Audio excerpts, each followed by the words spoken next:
Hi, and welcome to day 4 of Freedom from Anxiety During Uncertain Times. I'm Jan Hart from Reconnect with Heart, and I'm delighted to be here with you again today for our lunchtime bite. I suppose I wanted to start off by just going back to yesterday. The technology was a bit troublesome yesterday, and in fairness to Catherine, I wasn't totally present to her because I was a bit distracted by what was going on with the technology.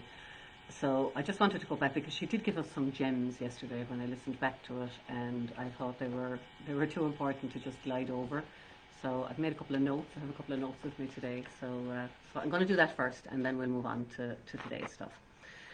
So the first thing that I thought was really interesting when I was speaking to Catherine yesterday, particularly when I listened back to it, was when I was introducing her, I described a world that, to me, that's the world that she lives in.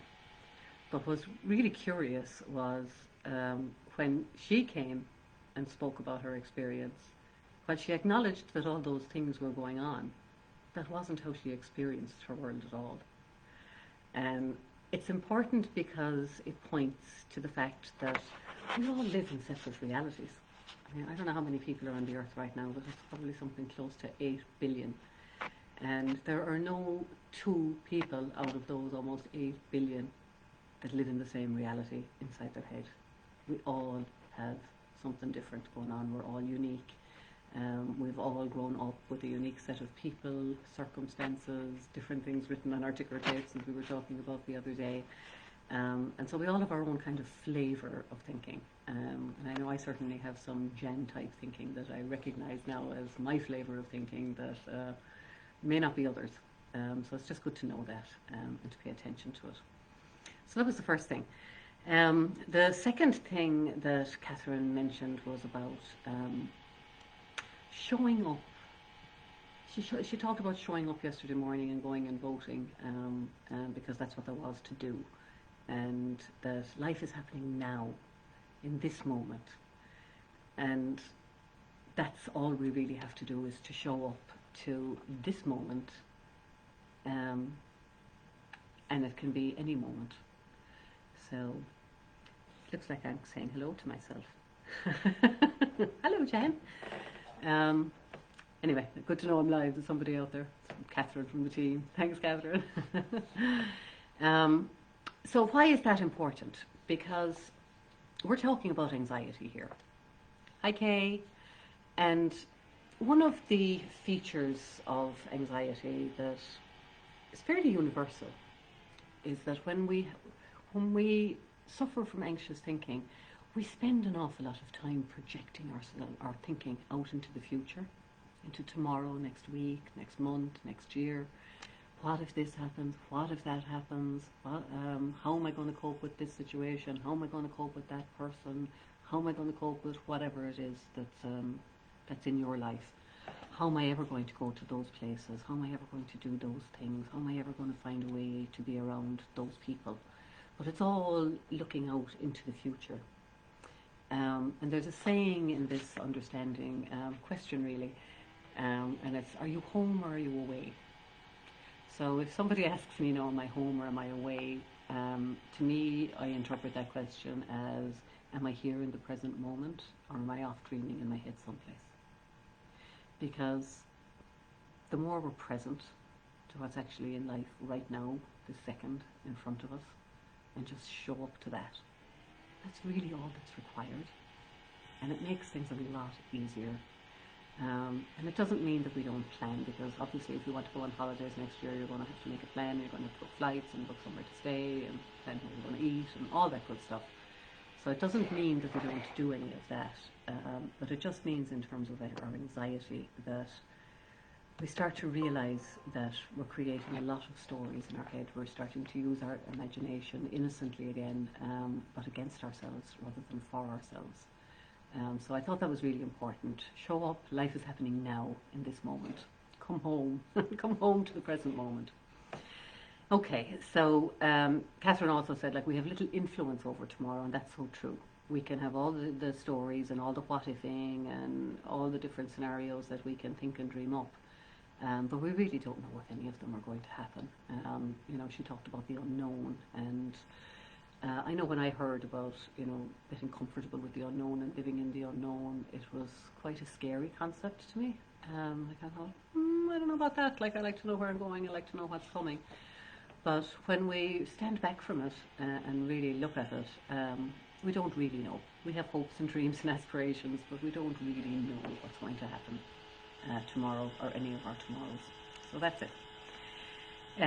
She also spoke yesterday about remaining open to possibilities, and that's key because that's exactly what I'm asking you to do here. The opposite to being open to possibilities is when we're very attached to our own thinking, and especially when we see that thinking as true, we see it as real, we buy into it, and all that other good stuff, then what that means is that we end up white knuckling our way through things, because it all looks scary. And when we're less attached to what looks real and true and what we've always known and what we think is reality, and we remain open to possibilities, then we're able to see more. Because when we're attached to what we already know and to what we already believe, it's like we have a little bit of tunnel vision and we just bear down on what it is we think we know, and we only have access to what's in our little brain, and it's like a filing cabinet, information in, information out. And if you're trying to figure out an answer to a problem and it's not in the filing cabinet, if you're that attached to what you already know, then you're missing everything that's outside. What's out here, what's out here, all around here. And there's possibilities everywhere that you can't see because you're attached to what you already know. So enough said on that, I think. The other thing that I wanted to come back to, and the final thing that Catherine said that really is key, I suppose, is she said that she saw that she was scaring herself. Excuse me. That she was making stories up in her head. And then she was making up stories about what those stories meant. Which is what we do. We layer thinking and then we layer meaning on the thinking. But she saw that she was doing that. And when you see that that's what's going on, and that you're the one that's actually scaring yourself with your own thinking, then, as she said, that's winning. That feels light, and that feels like relief. So how do we get to that point? And I suppose that brings me nicely to what I wanted to chat to you about today. And what I want to talk to you about today is I'd like to explore how change happens. So, especially in this conversation, because that's what we're interested in. And I want to talk about this because what we're talking about here is a little different than what we've come across in other places. And I want you to know how to move forward. I want you to know what to expect. And I guess I want you to know what to look out for as we go through the coming days and weeks. I also want to remind you of what's on offer here, because it's really big. What's on offer here is learning something and getting an understanding of something that will move you from a life ruled by anxiety to a life of freedom, where you're not tight, contracted, and restricted by the limitations in your own mind. And that's huge. That's absolutely huge. So I did want to remind you about that. So you don't always have to be afraid. So anyway, we'll move on with it. So to explore this, I am going to use an analogy, because I do like my analogies. So today I am going to ask you to sit down, relax, take a deep breath, and get comfortable first of all. If you like closing your eyes, then you can close your eyes, and if you don't want to do that, that's fine too. Whatever works. There's no rules here. So I'm going to ask you to imagine that you have spent your whole entire life up to this point breathing out of your mouth only. All your inhaling, all your exhaling, all done through your mouth. And you've been learning how to do this and learning how to master it since the day that you were born. Now your parents were quite skilled at this and they taught you very well. So you learned some good stuff early. And then you went to school and there was lessons about it. And when you went to college, you might have even taken a class or two just to brush up. Because you can never know enough about this breathing only through your mouth. And over the years, you learned how to talk and mouth breathe. You learned how to walk and mouth breathe. You learned how to sleep and mouth breathe. You learned how to dance and get from here to there and do whatever it was that you needed to do, while all the time you're breathing through your mouth. So, you're really interested in getting good at this. You're really focused in on mastering this skill set of breathing through your mouth. But it's hard work. And sometimes you get tired. And sometimes your breathing is a bit off. And when your mouth breathing is a bit off, we can feel exhausted. And we don't know what to do about it. So we buy books and we read them, we listen to audios, we listen to podcasts, we watch YouTube videos, we sign up for programs, you might do a bit of counselling, you might hire a coach, and you're a bit worried because your breathing doesn't seem to be as good as everybody else's. You look around you and you see everybody else doing their mouth breathing, and everybody else seems to be doing okay, but you don't seem to stack up, and you really want to master this. So what happens when you go down this road? Well, what happens is the same thing as what happens when we go down any road. You're going to find endless and numerous approaches, strategies, tools, techniques, advice, all sorts of stuff for managing your mouth breathing.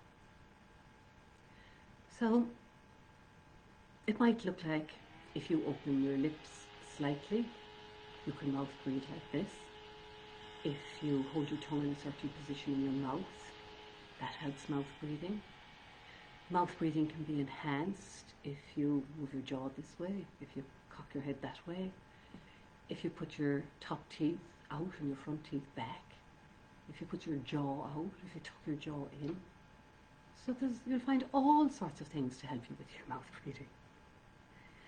And every time you'll come across something new, it'll sound wonderful and you'll say, yeah, I'm going to go for that. Oh, that sounds like it would work. Yeah, I'm going to give that a try. And you do. And it works for a while. And you feel a bit better. And you keep practicing and it's going well. And then one day you wake up and your mouth breathing is off again. And you're wondering, where's all the magic gone? Why aren't all these strategies and approaches and techniques working for me? And then you see that, well, it worked for a while. So there must be something in it. And maybe it means that I need to go off and find an advanced strategy or advanced tools. So off you go again and you find something else. And you try that. And you get into the same cycle. And you end up frustrated and disappointed because every so often, no matter how much you practice, there are days when you wake up and your feeling is off. And all you really want is to be as good as anybody else. Now, this program is different, or this teaching or understanding is different. Because what's going to happen here is, if you stay tuned and you keep listening, one day you're going to wake up and you're going to be doing your mouth breathing and you're going to realize, oh my God, I have a nose. I have a nose. I didn't realize I had a nose. Nobody told me I had a nose. Why didn't somebody tell me I have a nose? And it's like this amazing discovery. And as soon as you realize this, and as soon as you discover it, there's a relief in it, and you start to relax. And then you kind of notice, hang on a minute, this breathing is happening all on its own. It kind of has its own rhythm. In and out, and in and out. And it's effortless. I don't actually have to do anything. My God, I've been mouth breathing my entire life. And I have a nose. I've just realized I have a nose. And you feel such relief, and you feel lighthearted, and you feel a profound gratitude that you have discovered that you have this nose. And you're like, oh my God, I never knew breathing was this easy. I never knew breathing was this natural. I didn't know it could be so effortless and so graceful. My goodness, I don't have to control it. I don't have to manipulate it. I don't have to do anything. I don't have to get in there at all. It actually just works on its own. How amazing. And you just think that this is the best thing ever. And then you kind of go, really, why did nobody tell me? I've had a nose. Why did nobody tell me? And the reason they didn't tell you is because they didn't know themselves. So I'm here to tell you that you have a nose. It was just, you had an innocent misunderstanding up until now about how the world works. And what happens when you hang around in this conversation is that you realize that you do have a nose, and that breathing is natural and effortless and doesn't require your involvement. So, I'd love to see a comment or two if this is landing well with anybody, or if you're scratching your head going, what in the name of God is she talking about? So the reason it's helpful to hang around in this conversation is because all you need to do is look for your nose. And I can tell you, you have a nose all day long, and I can say it every day for the next 30 days, but until you see it, until you discover that you have a nose for yourself, it'll make no difference to you. The other thing that can happen is you can go and chase an intellectual understanding of this. And you will find an intellectual understanding. But understanding it up here isn't going to help either. It's only when you have a realization for it. You can get a concept, you can see that there's some sense, you might hear some sense in what I'm saying, but you don't really see that you have a nose, because you've lived with this mouth breathing your entire life, and this is something you just didn't know. And you mightn't have quite realized that in your reality you do have a nose. So seriously, just keep looking. There's no tools, there's no techniques, you just got to keep looking. It's like standing at a bus stop and looking down the road. And if you stand there looking for the bus, you'll see the bus. So it's the same thing here. You just got to keep looking. You'll see it. Why? Because it's there. That's why. So when you see that you have a nose, you don't have to make a note of it. Once you see it, and there's no going back. You don't have to remember it. You don't have to practice having a nose. And when you're feeling stressed and anxious, you don't have to do nose exercises. And it's like, you have to see it for yourself, because it's like learning to walk or learning to ride a bike. Once you know, and there's no unknowing. You just know then. So I'm going to be pointing to your nose and pointing to what's there. I'm pointing to what's been there all along, always been there. And this is something that you already know, but you just haven't quite realized it yet for yourself, even though you already know it. And once you see it, and once you discover it and you realize it, you may forget from time to time that you have a nose. And you may start to engage in mouth breathing. And that's okay. Because once you've seen it, at some point when you engage in the mouth breathing, you'll remember, oh God, I have a nose. I don't need to do this anymore. And automatically you just stop with the mouth breathing, and your nose kicks in, and so does your breathing. Okay, so this kind of sounds like a funny metaphor. That's the end of the metaphor. So if you keep listening, you'll understand this more and more as I keep talking over the coming weeks, and it'll start to make more sense. But what's really different here from everything else that you have done to help you with your mouth breathing is there's no approach, there's no strategies, and there's no techniques. I'm just pointing to something that's already there to help you see it for yourself. That's it. So what is it that I'm pointing to? What is this nose that I'm pointing to? Well, the thing that you haven't realized yet, or that you know is there and maybe you've just forgotten, is your innate health, your innate wisdom, your resilience, your creativity, your resourcefulness. All these things are inbuilt into you from the day that you're born, and they're with you until the day that you die. All that stuff that works for you, all that stuff you have going for you, we've just forgotten how to tap into it. We've forgotten all about it, really. So that's what I'm going to be pointing to every day, is all these inner inbuilt resources, your wisdom, your well-being, your creativity, your potential, your resourcefulness. And that's why I'm asking you to remain open to the possibilities. Because all of us inside our head, our life looks a certain way to us. So I'm asking you to maybe just park that and keep an open heart and an open mind and just keep listening. Now, it's another key thing here in terms of how change happens is how we listen. So how I'm asking you to listen is in a specific way, so I'm just going to share that with you. And it's not like listening in a classroom. When you're listening in a classroom, you know, you're listening really hard and you're scribbling down notes and you're tuned in to, you know, the words that are being used, and inside in your head you're trying to take in what you're hearing and you're trying to match it with whatever you already know because you're trying to make sense of it. And that's what we do. So this is different. So all I'd say to you is the less of that you do here, the better. The less that you get involved in what I'm saying, the better. So I'm asking you to maybe listen in the same way that you might immerse yourself in a movie. So you sit down to watch a movie, you're not thinking about your own thinking, you're watching the movie, you're immersed in it, you allow yourself to be absorbed in it, you get impacted by it, you might be laughing, you might be crying, you might be scared, you might have a sense of adventure, depends on what you're watching.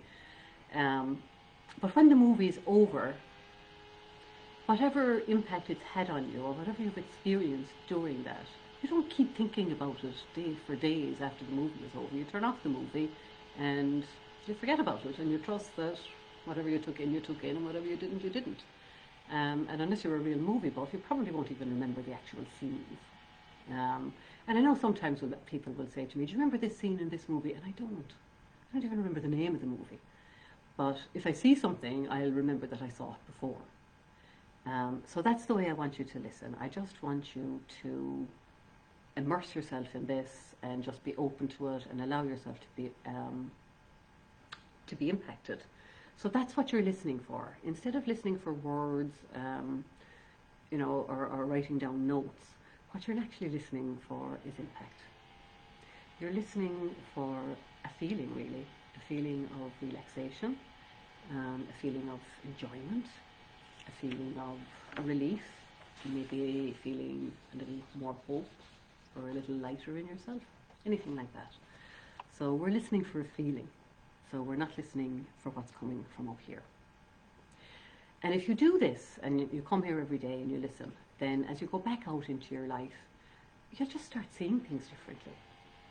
And you'll start to experience life differently, and you'll start realizing what we're talking about here.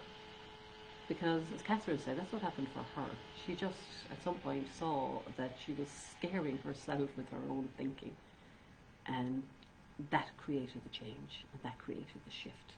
So it's not willpower, it's not discipline, it's not strategies, it's not practicing, it's none of that. It's just listening for a lovely feeling. And that's all that you have to do. Now, you will have questions, and that's fine. You'll have questions about your own anxiety and your own experiences, and you'll have questions about what I'm talking about. Because I'm going to be talking, anyone that suffers from anxiety generally suffers from a really busy mind, and lots of overthinking and lots of overanalyzing, and you'll have questions about all of that. What do I do here? How am I supposed to do it? How do I make my mind go quiet? How do I shut off all the thinking? And on and on and on. You know, how do I ignore the noise on my head? You know, these are typical questions. They're natural questions. Ask them. I want to hear them. You know, if you can start asking me questions or PMing me with questions, then I'll address them here. I won't call you out. I won't name you. But when somebody asks a question, that creates really meaningful learning for all of us. So, that would be really helpful if you could send a few questions in.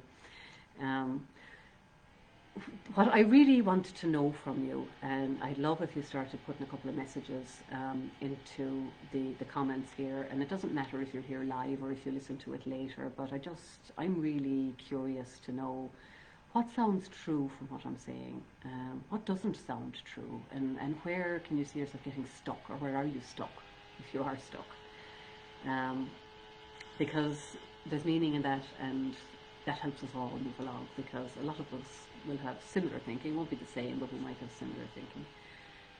I also want you to get really curious and interested about what it is I'm talking about. What is this innate well-being?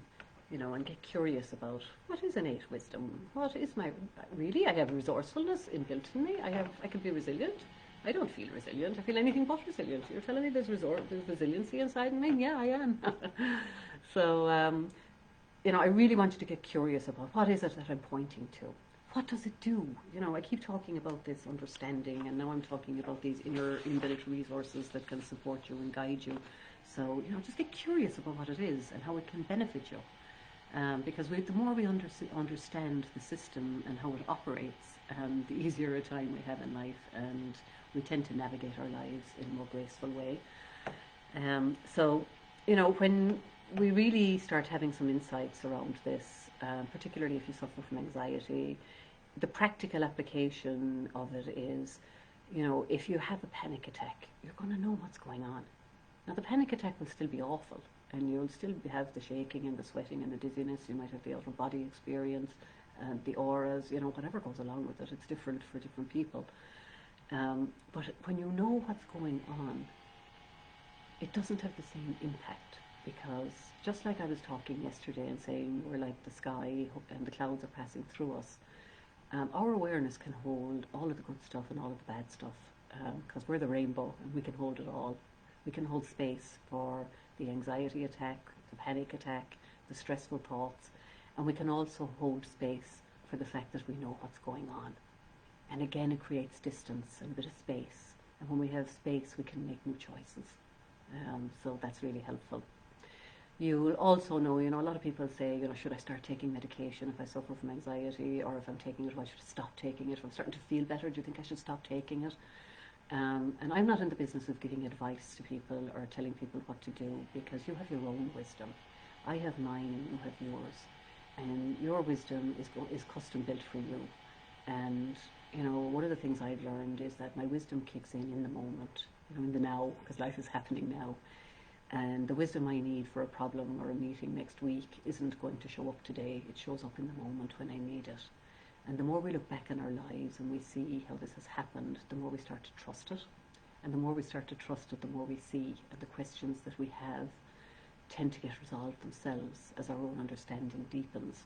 So you'll know yourself whether the right thing is to start medication, stay on medication, stop medication, whatever it is. And it mightn't be medication at all. It could be, can I see this person? Can I be with this person? Can I get in this car? Can I drive? Can I go on a plane? Whatever. It comes in so many different shapes and forms. We don't need to get into the specifics. So I'm going to keep pointing to what it is, and I'm going to keep pointing to how it works. And you're going to keep asking questions, hopefully. So if you stay here with me for the rest of the month, you're going to learn loads, and I look forward to having lots more conversations with you. Time is pushing on here. We've actually hit 1:30, so I'm going to wrap it up. Thank you for joining me today. I'm really enjoying your company here. Tomorrow I am going to be joined by Julie Cluley from Scotland, and she's another innate health practitioner, and I know that you'll enjoy her too. So in the meantime, stay safe, stay well, and love to everybody. Take care. Bye-bye, everybody. See you tomorrow.